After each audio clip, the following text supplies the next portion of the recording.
வீசுது. உங்கள் சத்யாவில் குளு குளு ஏசி ஆஃபர். சத்யா.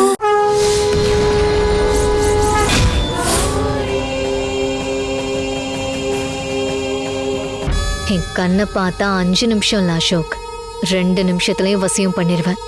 இப்ப பாரு.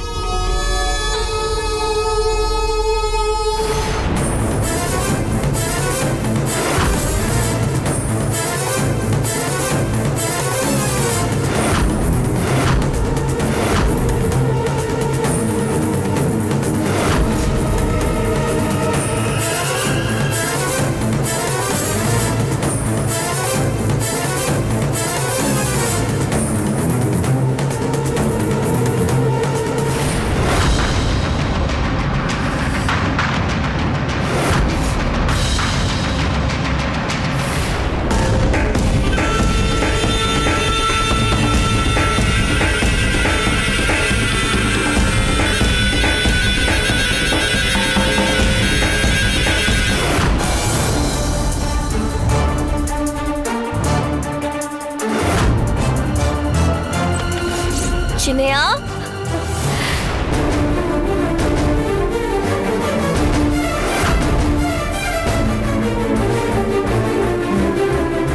சின்னையா,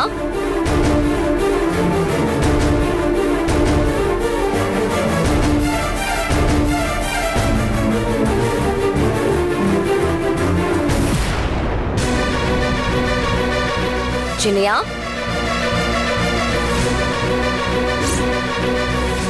சின்னையா, சின்னையா.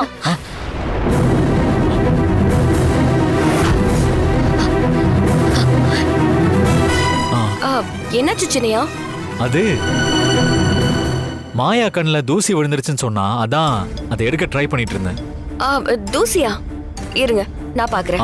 இல்ல, அசோக்கே எடுத்துட்டாரு. ஓ, எடுத்துட்டாரா? அப்ப சரி. அப்புறம் சின்னையா, இந்தாங்க நீங்க கேட்ட ஃபைல்.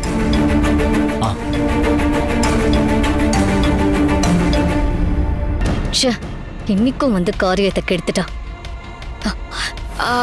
சின்னையா, உங்களுக்கு டீ எதுவும் போட்டு கொண்டு வரவா? இல்ல வேண்டாம், நீ போ. சரிங்க சின்னையா, நான் வரேன். சரி.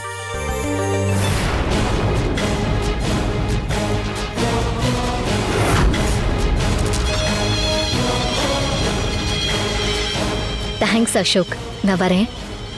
சரி மாயா.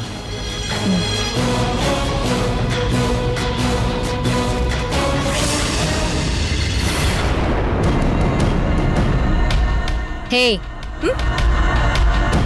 ரூம்குள்ள நுழையறதுக்கு முன்னாடி அனுமதி கேட்டு வரணும்னு உன்கிட்ட சொல்லிருக்கேன்ல. உங்க ரூமுக்கு வரும்போது தானே சொல்லிட்டு வரணும்னு சொன்னீங்க. யார் ரூம்குள்ள நீ நுழைஞ்சாலும் பெர்மிஷன் கேட்டுட்டு தான் நுழையணும். அதுதான் மேனர்ஸ். அப்படின்னா கொஞ்சமாவது படிச்சிருந்தா தானே.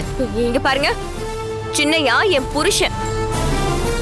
அவரு ரூம்குள்ள வரதுக்கு நான் எதுக்கு அனுமதி கேட்கணும்? ஓ புருஷனா? ஏய், அசோக்குக்கு மனைவியா இருக்க உனக்கு என்ன தகுதி இருக்கு? சின்னையா என் கழுத்துல தாலி கட்டி இருக்காரு, அந்த ஒரு தகுதி பத்தாதான்? தாலி கட்டிட்டா மட்டும் நீ அவரு மனைவி ஆயிட முடியுமா? அதுக்கு வேற சில தகுதிகளும் இருக்கணும். வேற தகுதியா? அது என்ன தகுதி? நீ படிக்காத பட்டிக்காடு. ஆனா அசோக்கு வக்கீலுக்கு படிச்சுட்டு கோர்ட்ல பெரிய பெரிய கேஸ் எல்லாம் நடத்துறாரு. ஆனா நீ சாப்பாட்டுக்கே வழி இல்லாம ஒரு சாதாரண குடும்பத்துல இருந்து வந்தவர். ஆனா அசோக் இந்த ஜமீன் பரம்பரைக்கே வாரிசு. அவரு மலனா, நீ மடு. அவரு தங்கம்னா நீ தகரம். அசோக்கோட மனைவிங்கிறது உனக்கு வேணா பெருமையா இருக்கலாம், ஆனா அசோக்குக்கு அது அவமானம். ஆவுடைய ஐயா எடுத்த தப்பான முடிவால இந்த வீட்டோட மருமகன்ற கிரேடும் உனக்கு கிடைச்சிருக்கு. இல்லன்னா ஊர்ல இந்நேரத்துக்கு கல்யாணம் கூட ஆயிருக்குமோ என்னமோ. அப்படியே ஆயிருந்தாலும் ஏதாவது ஒரு கூலிக்காரனை கல்யாணம் பண்ணிருப்ப.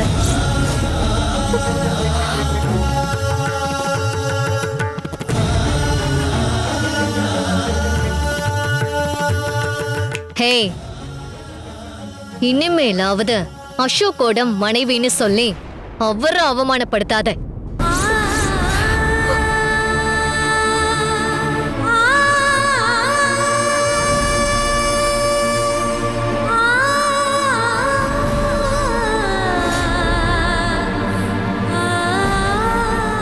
அட, இந்த சின்ன விஷயத்துக்கா நீ இப்படி அழுதுட்டு இருக்க?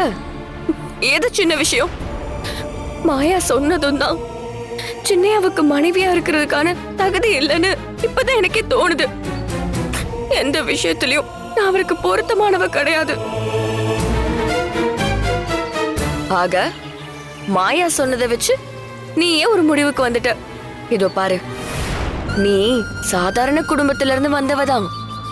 அவரு ஜமீன் பரம்பரை. ஆனா என்னைக்கு சின்னையா உன் கழுத்துல தாலியை கட்டினாரோ அப்பவே நீயும் ஜமீன் மருமகளா ஆயிட்ட. அதனால வசதி இல்லாதவனு யாரும் உன்னை குறை சொல்ல முடியாது. ஆனா படிப்பு, நீ படிக்கலங்கிறது ஒரு குறைதான். அதுக்கு நான் என்ன பண்ண முடியும்? எனக்கும் படிக்கணும்னு ஆசைதான். ஆனா அப்ப எனக்கு அதுக்கு வசதி இல்ல. இப்ப வசதி இருக்கே. இப்ப நீ முயற்சி பண்ணா கூட உன் சின்னையாவுக்கு சமமா இல்ல அவரை விட அதிகமாவே படிக்க முடியும். நான் தான் பள்ளிக்கூடத்துக்கே போகலையே, அப்புறம் எப்படி படிக்க முடியும்? நீ இப்ப படிக்கணும்னாலும் அதுக்கும் வழி இருக்கு. ஆனா கண்டிப்பா படிக்கணுங்கிற ஆசையும் முயற்சியும் வேணும். அது இருந்தா போதும். இன்னும் 2 மாசத்துல 8ஆம் வகுப்புக்கு பரீட்சை எழுதுனா அடுத்த வருஷம் 9வது, அப்புறம் 10ஆம் வகுப்பு, அதுக்கு அடுத்த வருஷம் 11வது, அப்புறம் 12வது. 5-6 வருஷத்துல உன் சின்னையாவுக்கு சமமா நீயும் படிச்சிடலாம். நிஜமாவா சொல்ற? ஆமா, நிஜமாதான் சொல்ற. படிப்புங்கிறது ஒரு வயசு வரைக்கும் தாங்கிறது இல்ல, சாகுற வரைக்கும் படிச்சுக்கிட்டே இருக்கலாம். அதுக்கான வேலைய உடனே ஆரம்பி. அதோட இங்கிலீஷும் கத்துக்கோ. என்ன படிப்பியா? படிக்கிற?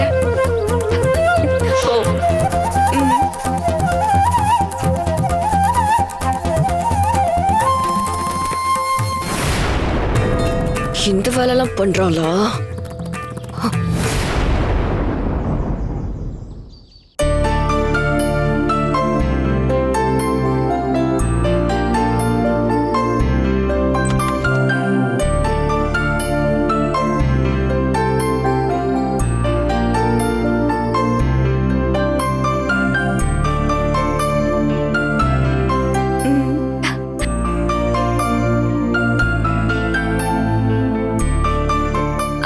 சின்னையா, என்ன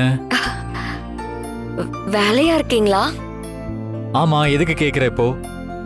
சரி சின்னையா, நான் அப்புறமா வரேன். சரி, என்ன விஷயம்னு சொல்லு. ஒண்ணுல சின்னையா, நான் 8ஆம் வகுப்புக்கு பரீட்சை எழுத போறேன். நீங்க ஓய்வா இருந்தா எனக்கு பாடம் சொல்லி தருவீங்கல்ல, அதான் கேட்க வந்தேன். என்னது, 8ஆம் வகுப்பு பரீட்சை எழுத போறியா?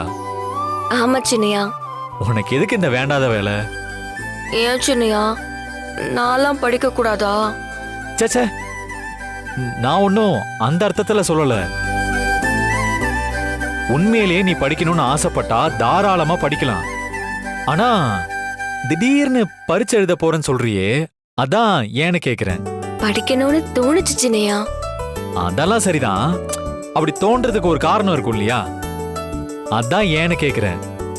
ஏன்னா நான் படிக்காதனாலதான் நீங்க சொல்ற சின்ன சின்ன வேலையை கூட என்னால செய்யவே முடியல. அன்னைக்கு யாரோ ஒருத்தவங்க வந்து டாக்குமெண்ட்டை கேட்டாங்கன்னு அப்படியே எடுத்து கொடுத்துட்டேன். நானும் படிச்சிருந்தா அந்த மாதிரி எல்லாம் பண்ணிருக்க மாட்டேன்ல.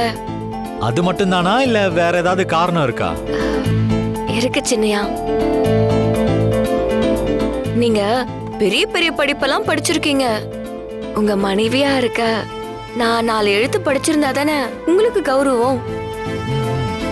இவ்ளோ நாளா அது எனக்கு தோணல. இப்போ படிக்கணும்னு ஆசையா இருக்கு. அதான் சின்னையா. என்னோட கௌரவத்துக்காக நீ படிக்கணும்னு இல்ல, நீ உனக்காக படிக்கணும். 4 விஷயம் தெரிஞ்சுக்கணும்னு விரும்பி படிக்கணும். அதுதான் எனக்கு கௌரவம், சந்தோஷம் எல்லாமே. அதெல்லாம் சரி, கையில என்ன புக்கு? 8ஆம் வகுப்பு புத்தகம் சின்னையா. ஓ, அதுக்குள்ள புக்கெல்லாம் ரெடி பண்ணியாச்சா? ஆமா சின்னையா, நம்ம தெருவுல இருக்கிற 8ஆப்பு படிக்கிற பொண்ணு கிட்ட நான் கேட்டு வாங்கிட்டு வந்தேன். பரவாயில்லையே. சரி, அந்த புக்கை கொடு. ம். ம்.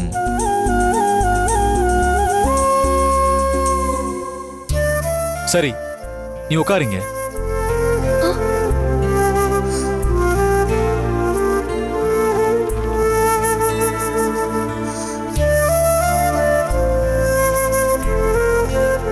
என்ன பார்த்து நிக்கிற? உட்காருன்னு சொன்ன, உட்காரு. நிஜமாவா சின்னையா?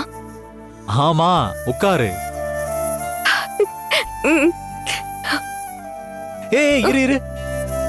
ஆமா, எனக்கு ஒரு டவுட். நீ துர்காவா இல்ல கனகாவா? இவ்ளோ நேரம் அது தெரியாம நான் பாட்டுக்கு உங்ககிட்ட பேசிட்டு இருந்தேன். யார் நீ? சின்னையா, நான் துர்கா தான். என்ன நம்புங்க சின்னையா.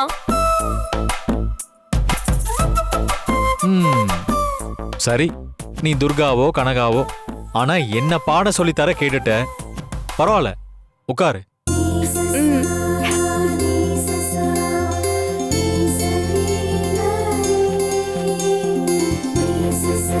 சரி, 8ஆம் வகுப்புல என்ன பாடலாம் இருக்குன்னு உனக்கு தெரியுமா? ஆம், கேட்டு தெரிஞ்சுக்கிட்டேன். தமிழ், ஆங்கிலம், கணிதம், அறிவியல், சமூக அறிவியல். பரவாயில்லையே, வரும்போதே தரவாதான் வந்திருக்க. ம். சரி, இன்னைக்கு தமிழ் பாடத்துல இருந்து ஆரம்பிப்போம். ம். ஒரு திருக்குறள் சொல்லித்தரேன். சரிங்க சின்னையா.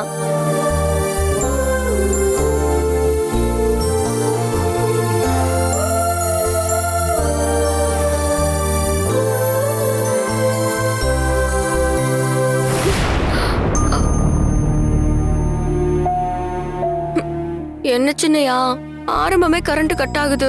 சகுனமே சரியில்லையே. இது கூட நல்ல சகுனம் தான். இசைஞானி இளையராஜா முதல் தடவை பாட்டு ரெக்கார்ட் பண்றப்போ இப்படிதான் கரண்ட் கட் ஆச்சான். இன்னைக்கு அவர் மியூசிக்ல பெரிய ஜாம்பவானா இருக்காருல்ல, அந்த மாதிரி நீயும் படிச்சு பெரிய ஆளா வருவ. எல்லாத்தையும் பாசிட்டிவா யோசி. போய் கேண்டில் எடுத்துட்டு வா. ம்.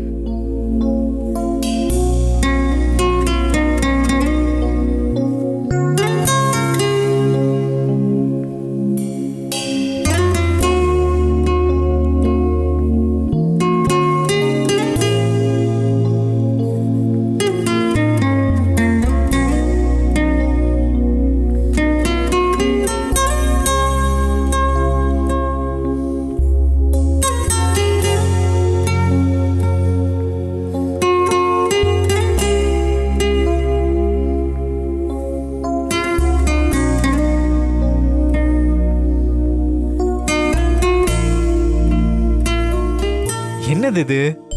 மயில் இறகெல்லாம் வச்சிருக்க? ஐயோ சின்னையா, இத நான் வைக்கல. புத்தகம் கொடுத்த பொண்ணு வச்சிருந்திருக்கா. ஓ, சரி சரி சரி, நீ பாடத்தை கவனி. ம். முதல்ல அரங்கின்றி வட்டாடியற்றே நிரம்பிய நூலின்றி கோட்டி குழல்.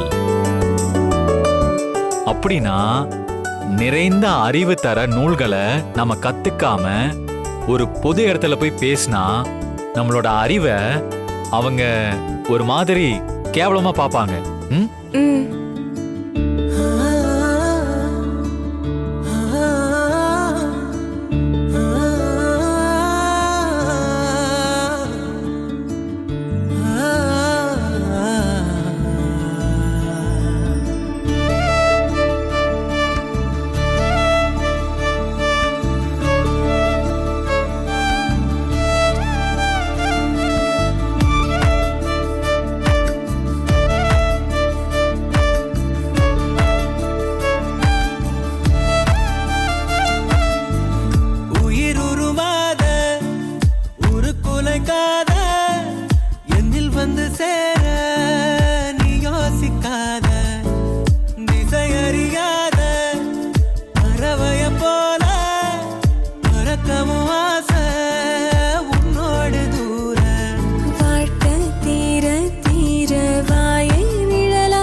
பாரு நெருப்பு பிடிச்சிச்சு.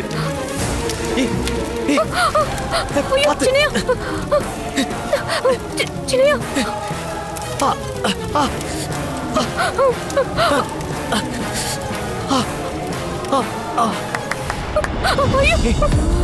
நினைப்பு நெஞ்சு குழி வர இருக்கு. ஏ உலகம் முழுசும் உன்னை சுத்தி சுத்தி கெடுக்கு.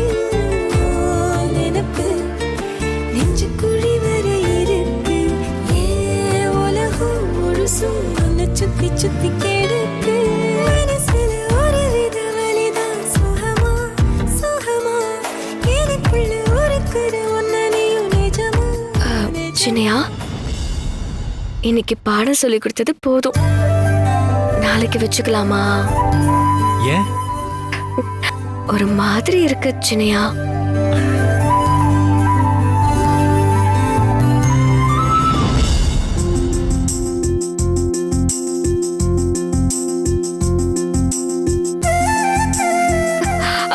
நான் வரேன் சின்னையா.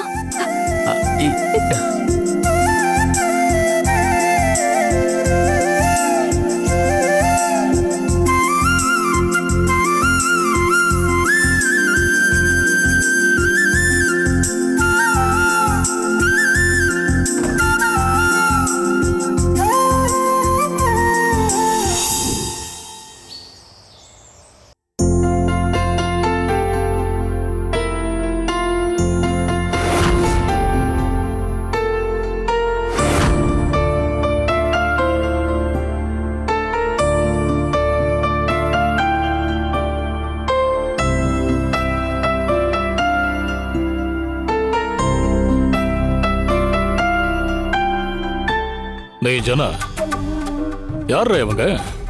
எதுக்கு வீட்டை டெக்கரேட் பண்ணிட்டு இருக்காங்க? தெரியலண்ணே. தம்பி, யாருப்பா நீங்க? உங்களை யார் இதெல்லாம் பண்ண சொன்னது? ஐயா, வீணா மேடம் தான் இன்னைக்கு டேட்ல வீட்டை டெக்கரேட் பண்ண சொல்லி எங்களை புக் பண்ணியிருந்தாங்க. புக் பண்ணியிருந்தா எங்கிட்ட ஒரு வார்த்தை கூட கேட்க மாட்டீங்களா? வீடு புகுந்து நீங்க பாட்டுக்கு டெக்கரேட் பண்ண ஆரம்பிச்சிருவீங்களா? வீணாவை போலீஸ் கைது பண்ணிட்டு போனது கூட தெரியாம இவனுங்க வேற. தம்பி, வீணா வீட்ல இல்ல. எல்லாத்தையும் எடுத்துட்டு கிளம்புங்க. இறங்கு முதல்ல. என்னடி நடக்குதுங்க? பெரியப்பா, என்ன பிரச்சனை? இதெல்லாம் என்ன ஏற்பாடு? ஒன்னும் புரியலையே. அது ஒண்ணும் இல்ல, இன்னைக்கு வீணாக்கு பிறந்த நாள்பா.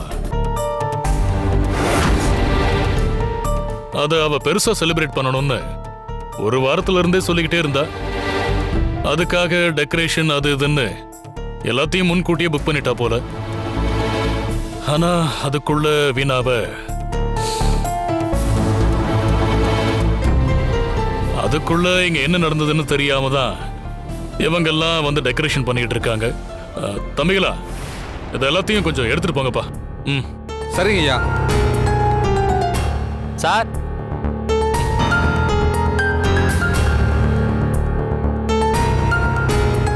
யார்ப்பா? வீணா மேடம் இருக்காங்களா? இல்ல தம்பி, நீ யாரு? வீணா மேடம் இந்த பர்த்டே கேக்க ஆர்டர் பண்ணியிருந்தாங்க. அதை பார்சல் பண்ணி கொண்டு வந்திருக்கேன். இங்க பர்த்டேவும் கிடையாது, ஒண்ணும் கிடையாது. எல்லாத்தையும் ரிட்டர்ன் எடுத்துட்டு போங்க. டேய், அண்ணே, இதுக்குன்னே தேவையில்லாம டென்ஷன் ஆகுறீங்க. வீணா நீ இல்லைன்னா என்ன? அவங்க ஆசைப்பட்ட இந்த பர்த்டே செலிப்ரேஷன் நடக்கணும். தம்பி, நீ கேக் கொடுத்துட்டு போ. சரிங்க சார்.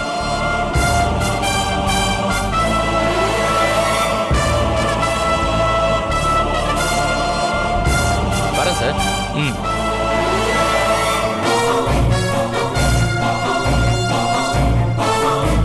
அசோக், வீணா இல்லாம எப்படி பர்த்டே கொண்டாடுறது? பர்த்டே கொண்டாடுறது இருக்கட்டும், முதல்ல நம்மளால வீணாக்கு ஒரு வாழ்த்து கூட சொல்ல முடியாம போயிடுச்சு.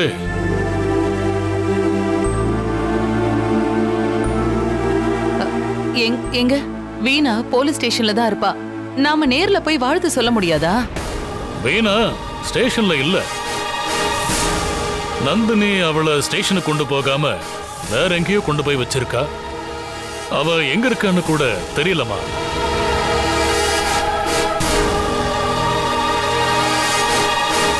அசோக், பெரியப்பா, நீ நினைச்சா நந்தினிக்கு கால் பண்ணி வீணா எங்க இருக்கான்னு கேட்டு அவகிட்ட பேச வைக்கலாம்.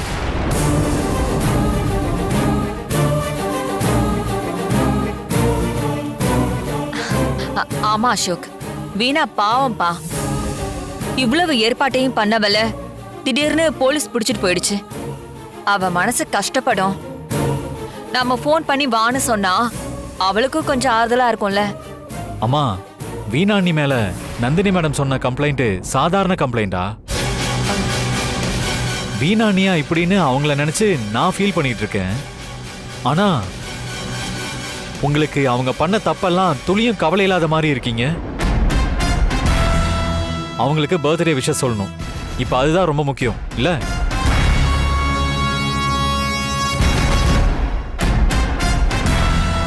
டேய் அசோக், நந்தினி சொன்னதையெல்லாம் நீ நம்புறியாடா? பெரியப்பா, நான் நம்புறேன், நம்பல. ஆனா நெருப்பு இல்லாம புகையாது இல்லையா? அசோக், உன்ன மாதிரி எங்களால வீணாவை சந்தேகப்பட முடியாது. உன்னால நந்தினிக்கு ஃபோன் பண்ண முடியுமா, முடியாதா?